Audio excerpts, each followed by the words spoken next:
The storm had been building all evening, a slow, dragging weight across the Arizona plains. The sky hung low, swollen with dark clouds pressing against the horizon as if it meant to smother the land itself. The wind carried grit and dust, a rasping whisper through mesquite branches, a hollow groan across the red mesas. It was the kind of night when coyotes did not cry, when even the rattlesnakes kept to their burrows. The earth seemed to hold its breath, waiting for something terrible to pass. Through that unsettled night walked a girl. She could not have been more than 17, her frame slight, her steps uneven. Bare feet struck the dirt in silence, save for the occasional wince when she stepped on a stone hidden in the dust. Her braid had come undone, strands clinging to her face where the storm dampened her hair with mist. Once, perhaps, she had worn her dress neat, but now it hung in tatters, torn and dust-stained. One sleeve ripped nearly to the shoulder. A thin shawl, more threadbare than cloth, clung wet against her shoulders. Her breath came shallow. In her dark eyes was no light, only exhaustion and a grief so deep it seemed carved into her bones. She walked as if chased by shadows, though none followed her across the endless plain. The storm was behind her, yes, but so was something worse, something she would not name even in her own heart. Every gust of wind felt like a hand on her back, urging her forward, yet her legs trembled with the weight of each step. Mesquite and sagebrush crowded her path, thorns tugging at the edges of her dress. She stumbled once, catching herself on a low branch, leaving a smear of blood where bark scraped her palm. She did not cry out. She simply pressed forward as though silence were her last defense. Then through the shifting dark she saw it. A light, small, faint but steady. A lantern glowing in the distance, its flame bowing with the wind but never going out. Her eyes fixed on it with desperate hunger. Each step toward it was harder than the last, yet she forced herself on, dragging her body across the plain toward the promise of shelter. The lantern belonged to a ranch house, old wood blackened by years of sun and storm. It sat alone on the land, a squat figure against the restless horizon. Inside, a man named Elias sat before his fire. He was in his 40s, his face weathered by decades of wind, rain, and the silence of open country.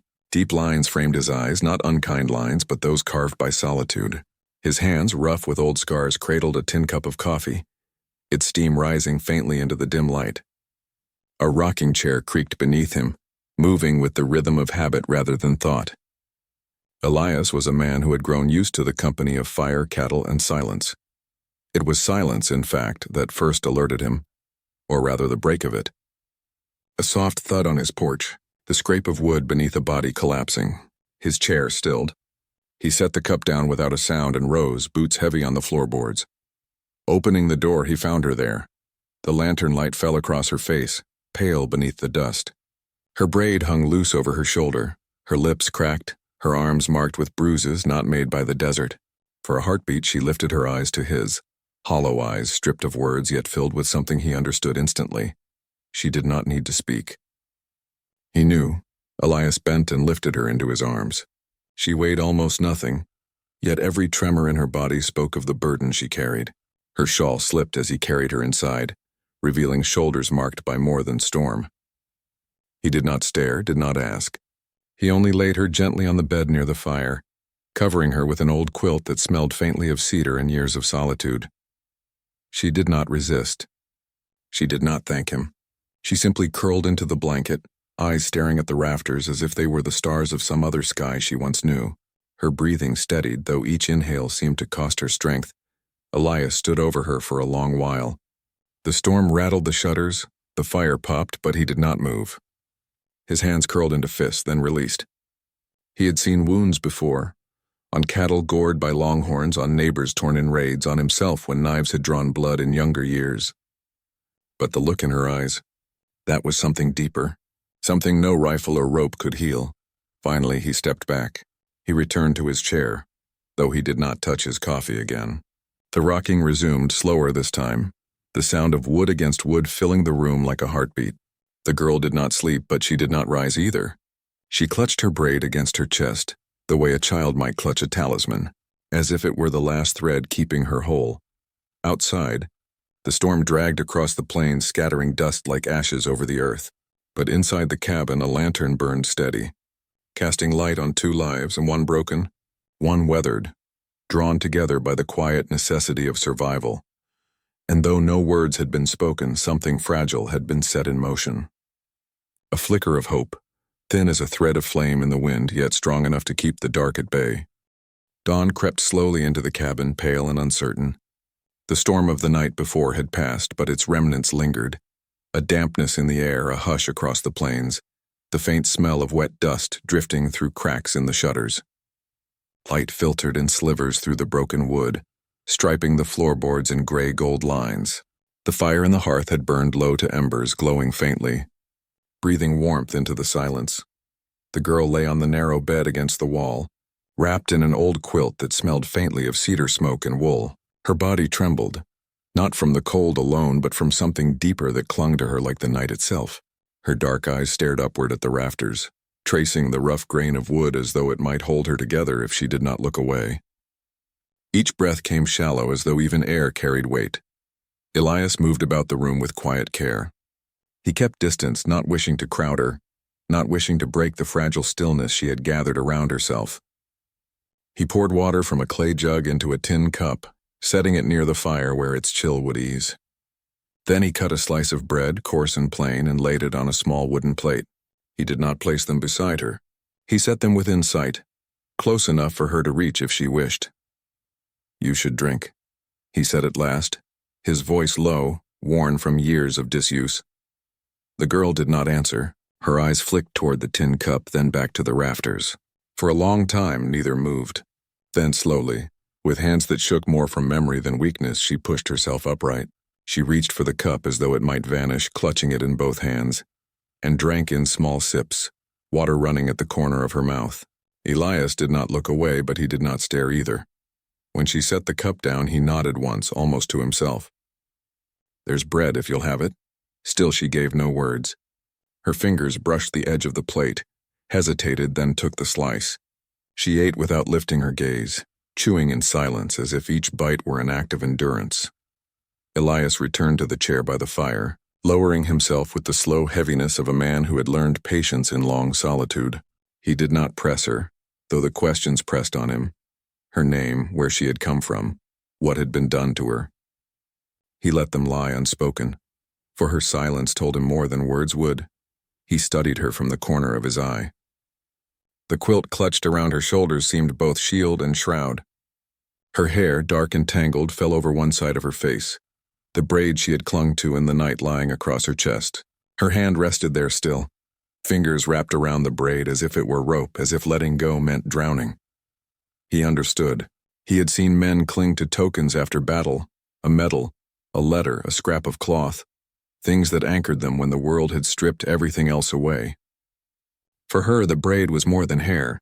It was memory, identity, defiance against whatever had tried to break her. His gaze shifted to the door. Against its frame leaned his Winchester rifle, oiled and ready. He noticed how her eyes followed his, how quickly she looked away again, her body tightening as though the weapon itself threatened her. Fear flickered across her face like a shadow under lightning. It told him enough. He leaned forward, resting his elbows on his knees, and let the silence stretch. Outside, the world was waking. Faint hoofbeats of cattle on the far pasture, the groan of wind easing against the cabin walls, a hawk's cry somewhere in the brightening sky. Inside, only the fire cracked, slow and steady, as if urging them to keep breathing. After a long time, Elias spoke again. "I'll ask your name, but only once." Her eyes lifted to his, wide and uncertain. Her lips parted as if to speak, then closed again. Her fingers tightened on the braid, pulling it close to her chest. A single shake of her head answered him. He did not ask again. Elias leaned back in the chair, the wood creaking under his weight. He understood silence better than most. He had lived with it for years, in the empty fields, in the echo of cattle lowing across canyons, in the long nights when only fire and rocking chair kept him company. Silence was not emptiness. It was weight. It was shield. And it was sometimes the only language a soul could still speak. The girl's silence was different from his, yet he recognized its necessity. It was not stubbornness. It was survival. So he let it be. For the rest of the morning, they shared the room without words. Elias mended a torn strap on his saddle, hand steady with needle and thread. The girl sat by the fire, quilt still around her, finishing the bread in slow bites. Once she glanced again at the rifle by the door, then at him. Something in his stillness seemed to steady her, though the fear did not vanish. By noon, sunlight warmed the floorboards, painting the cabin in light that carried no judgment, no demand. The girl rested her head against the wall, eyelids heavy, finally letting sleep claim her. Elias watched her a moment longer, then returned to his work. He knew nothing of her story, yet he knew enough. She had been wronged, and the night still lived inside her. That was burden enough, and for now silence would be her refuge. The days that followed were quiet, though never truly calm. The girl remained in Elias's cabin, moving little, speaking not at all. She kept close to the fire, quilt around her shoulders, her braid never far from her hands. At times her gaze seemed to drift beyond the walls, as though she could still hear hoofbeats in the distance, voices rising in cruel laughter, shadows that belonged to men who had not yet left her. Elias gave her space. He rose each morning before the sun and stepped into the pale light, the air sharp with the scent of sage and wet earth. His ranch had suffered under the storm, a section of fence torn loose, cattle wandering near the creek. Work did not wait even for the broken. He mended, hammered, pulled wire taut between posts. His hands were steady, though his mind wandered back often to the girl inside, her silence, her fear of the rifle near the door.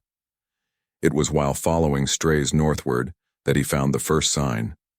The dust along the canyon trail bore prints, not of one horse but many. Hooves had cut deep into the ground, scattered stones pressed sharp beneath weight. He crouched, fingertips brushing the soil. Recent, not more than 2 days gone. He traced the pattern further, noting the careless sprawl of tracks, the marks of a fire once built near the ridge, ashes still damp from rain. Elias's jaw tightened. He had known it the moment he saw her eyes. There were men behind her silence, men who had left marks deeper than bruises. Now the earth confirmed it. By midday he returned, dust clinging to his boots. The girl was by the hearth, shawl wrapped close, staring into embers as though they could answer her unspoken questions.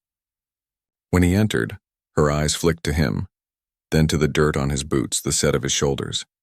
Something in his face must have told her, for her lips parted, trembling. Her voice broke on the single word, the sound no stronger than wind stirring dry grass, but to Elias it was thunder, her first word since she had stepped onto his porch. He looked at her, waiting. She swallowed hard, hand trembling as it left the braid, and reached for the small pile of ash near the fire. With her finger she drew a line, then a crude shape of a man's face. She paused, hesitated, then pressed her finger against the cheek, dragging it downward to mark a scar. Her hand shook, but she forced herself to finish the sign. Her breathing came fast, her shoulders rising, but she did not look away from the drawing. Elias knelt beside the mark, his shadow falling over it. He studied the scar she had drawn, his eyes narrowing. A leader. A man she remembered well enough to sketch with broken hands. He did not ask more. He only nodded once, slow and steady. A vow made in silence. The girl's hand fell back to her braid, clutching it as though she had given away too much. But in her eyes there was a faint shift. Not relief, not yet, but something like the first breath after drowning. She had spoken. She had been heard. That evening the sky darkened again, heavy clouds rolling from the west. The smell of rain thickened the air, sharp and metallic. Elias sat at his table, the lantern casting long shadows across the walls. Before him lay his Winchester rifle, old but well kept, its wood darkened with years of oil and use. His hands moved with methodical care, cloth working along the barrel, oil shining on metal as he prepared it. Each motion was steady, practiced. Not the restlessness of a man eager for blood, but the resolve of one who knew what was coming. The girl sat in the rocker by the fire, her shawl wrapped close, her eyes fixed on him. The chair creaked with her slight movements, the rhythm slow, uncertain. Outside the storm gathered, wind pressing hard against the shutters, rattling them like the fists of ghosts demanding entry. Inside, firelight painted her face in flickering hues of gold and shadow. She did not speak again, but her gaze did not waver from the rifle. Elias set the cloth aside, lifted the Winchester, and worked the lever once. The sharp click echoed in the cabin, a sound as final as any vow. Then he rested it across his lap, eyes on the flames. The storm broke. Rain lashed the roof, drumming heavy against wood, spilling down in torrents. Wind howled through cracks, scattering drops across the floor. Yet the fire burned steady and the lantern flame held. The girl's rocking slowed, then stilled. She clutched her braid, but her breathing was steady now. For the first time since she had come, her silence did not feel like fear. It felt like waiting. Elias leaned back in his chair, his shadow long on the wall. His jaw was set, his eyes dark and distant. Outside, the land washed clean under the storm. But inside, something else gathered strength.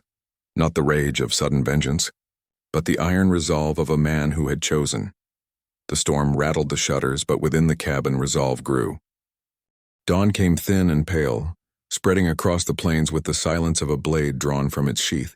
The mesas glowed faintly red beneath the newborn light, their shadows long and sharp across the valley floor. The storm had passed, leaving the world scrubbed raw and clear, every stone washed of dust, every scent sharper. The air carried the tang of wet sage and juniper, and far off the cry of a hawk broke the stillness. Elias rode out alone. His horse moved steady beneath him, hooves sinking into the damp earth with the weight of purpose. The rifle lay across his saddle, oiled and ready, its wooden stock darkened with years of use. He carried no more than he needed, water, cartridges, and the silence of a man resolved. Behind him, the cabin faded into distance, its small lantern extinguished with the coming day. He followed the northern trail. The land bore marks left careless by men who thought themselves safe. Hoofprints deep in the soft earth, branches broken where horses had pushed through, cigarette stubs crushed into the soil. At a canyon's mouth, he found the remnants of a fire, ashes scattered and still faintly warm, the smell of char clinging to the stones. He crouched, touched the embers, and rose with a grim nod. They were close.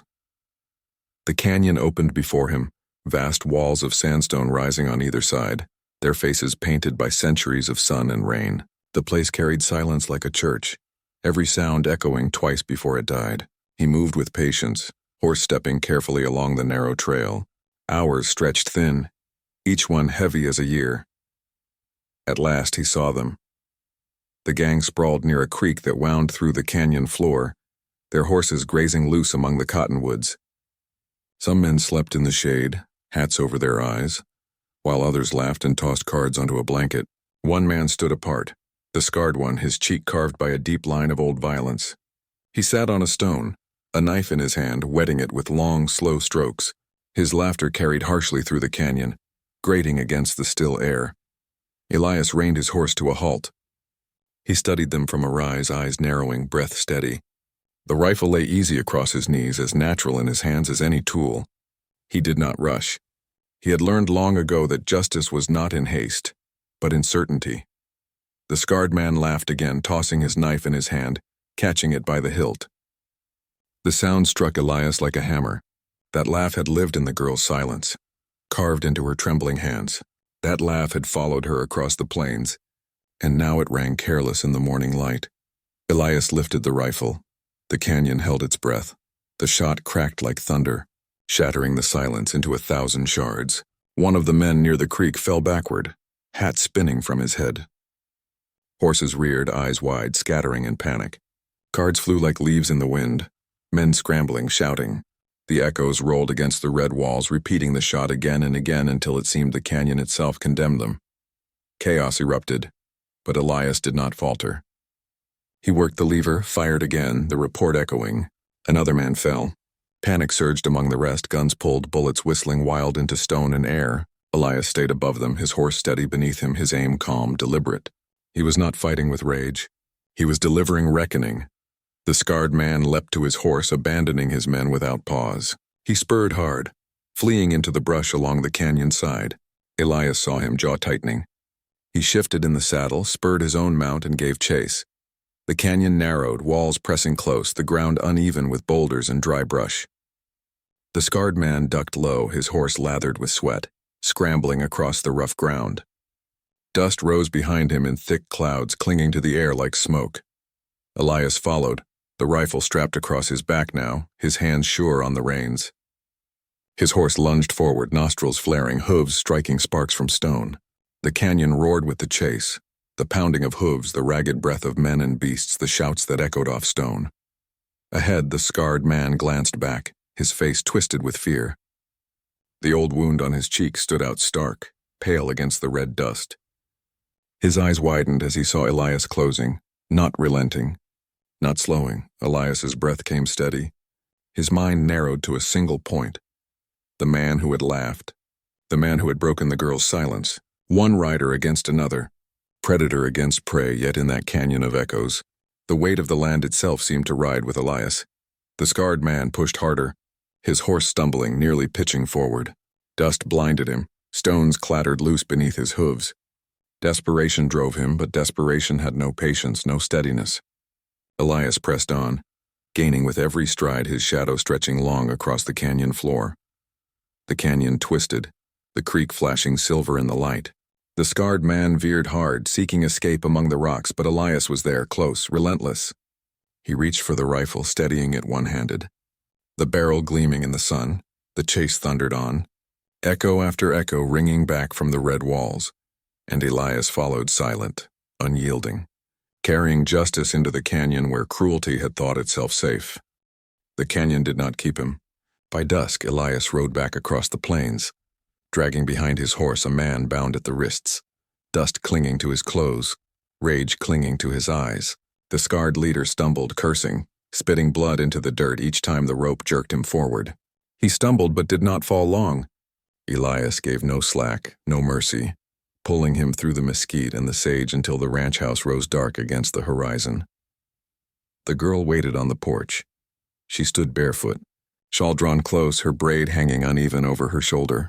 The fading sun washed her face in a pale gold, but her eyes were darker, wide with something more than fear, something brittle and fierce, as if the long silence within her had found a point sharp enough to break. She did not speak. She did not move. Elias halted at the porch, dismounted, and hauled the scarred man upright. The outlaw's wrists were swollen red beneath the rope, but still he spat curses, his teeth bared in a grin of defiance. His voice rasped with hatred, words like knives thrown into the air. Apache whore. Rancher dog. Cowards both. Elias answered with nothing. He dragged him to the hitching post and tied him fast, rope biting deep, arms pulled taut so that every movement only cut worse into his own skin. The outlaw writhed, cursed louder. But the night swallowed his noise until it sounded hollow, an echo against the plains. Darkness thickened. Elias lit a fire in the yard, the flames clawing upward, bright and wild, throwing light across the cabin walls and across their faces. Sparks drifted upward into the black, vanishing among the stars. The girl stepped down from the porch, quilt slipping from her shoulders. She stood near the fire, her hands clenched against her chest, her breath trembling. The outlaw laughed through split lips, head thrown back as if the rope did not cut him, as if the firelight did not mark him. His laugh was the same sound that had haunted her silence, sharp, cruel, careless. It rose into the night like a scar reopened. Elias's eyes flicked to her, steady and wordless. His silence gave her the choice, turn away or speak. The fire crackled. The rope groaned. The land seemed to wait, her lips parted, but no sound came. Her hand gripped her braid, fingers trembling against the strands as though clutching the last piece of herself she could still hold. She stared at the man, at the scar across his cheek, at the mouth that had laughed while she wept. Finally, broken words scraped free. He took. Her voice shook, a brittle thread, but she did not stop. Took me, held me, laughed when I cried, said no one would care, said no one would hear. The outlaw snarled, but Elias pulled the knot tighter until his curse strangled into silence. The girl's voice cracked, but it carried. He left me, in the dust, like I was nothing, like I was not even alive. The firelight caught her face, streaked with tears, though her eyes burned with something fiercer than grief. She stood straighter, shawl slipping from her shoulders, her voice low but steady now. I am alive. Elias did not need more. Frontier justice was not in words but in the reckoning of deeds. He stepped forward, eyes never leaving the outlaws. The man jerked against the rope, curses dying into ragged breath as he saw what Elias carried in his silence. The rope tightened. The fire snapped. The night gave no witness but the wind. By dawn, the plains were quiet again. The fire had burned low to ashes, the rope hung loose, and the outlaw's curses had been carried away by the wind. The girl sat on the porch, her quilt drawn close, the braid still in her hand. She stared at the horizon where the sun rose pale and unbroken. Elias poured water over the last of the embers. Smoke curled, thin and gray, vanishing into the morning sky. He glanced once at the post, then at the girl. She looked back, her eyes hollowed by all she had endured, yet holding within them a spark that had not been there before. Not hope, not yet, but truth. Her voice, cracked and fragile, had carried the weight of it, and in that firelit night the land had heard. And the land remembered. Weeks passed. The plains, once parched and beaten by storm winds, settled into the stillness of winter. The mesas wore a crown of white now, their red rock softened beneath a dusting of snow. Morning air bit sharp, filling the lungs with frost, and every sound carried farther. The creak of a barn door, the low nicker of horses, the crunch of boots across ice-crusted earth. Life on the ranch bent itself to the season. Water in the troughs froze by dawn, and Elias broke the surface each morning with the back of an axe, the sharp crack echoing against the silent hills. The cattle moved slow, steam rising from their hides. The sky, pale as tin, arched endless above it all, and within the cabin, change stirred like embers coaxed back into flame. The girl no longer lingered only by the fire. Each day she rose before the sun, wrapping the old quilt about her shoulders, stepping into the cold with a steadiness that had not been there before. She carried buckets of feed to the horses, their breath steaming as they nosed into her hands. She ground coffee beans with the small mill Elias kept by the window, her movements patient, the rhythm soft but sure. At night she mended shirts and blankets with thread pulled tight, her fingers steady as she stitched. She did not laugh. Not yet. But the silence she carried had gentled. Elias watched this transformation without remark, as though the land itself required no words to measure its changes. He worked alongside her, speaking when needed, teaching her the tasks of the ranch in the plain, spare manner of a man who knew no other way. And yet, in the quiet spaces, when he saw her braiding her hair with deliberate care, each fold drawn smooth, each strand laid neat against the next, he felt the weight of it. That braid was no longer only a tether to what she had lost. It was something remade, each twist a piece of herself stitched back into being. Evenings fell long and dark, the fire burning low, shadows playing across the walls of the cabin. Elias sat in his old rocking chair, the wood groaning beneath his weight, cup of coffee cooling in his hands. The girl moved with quiet steps, pouring water into the pot, setting bread to warm against the stones. She came to him once, the steam of fresh coffee rising between them, and held the cup out with steady fingers. Their eyes met, hers still carrying sorrow, but no longer hollow. His still marked by solitude, but softened at the edges. No words passed. None were needed.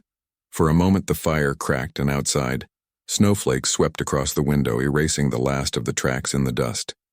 The world was not healed. Wounds of body and spirit did not vanish with the turning of a season. But as the wind moved across the mesa, brushing the land clean, something within both of them stood straighter, as though braced by the same unseen hand.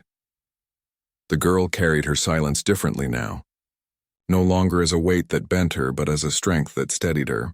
And Elias, who had lived so long alone with nothing but the whisper of wind and the creak of his porch boards, found himself listening to her footsteps in the cabin, the sound of water being poured, the quiet turning of a page from the old Bible she had begun to trace with her fingers. He realized slowly that he was no longer waiting for the night to end. He was keeping the lantern burning.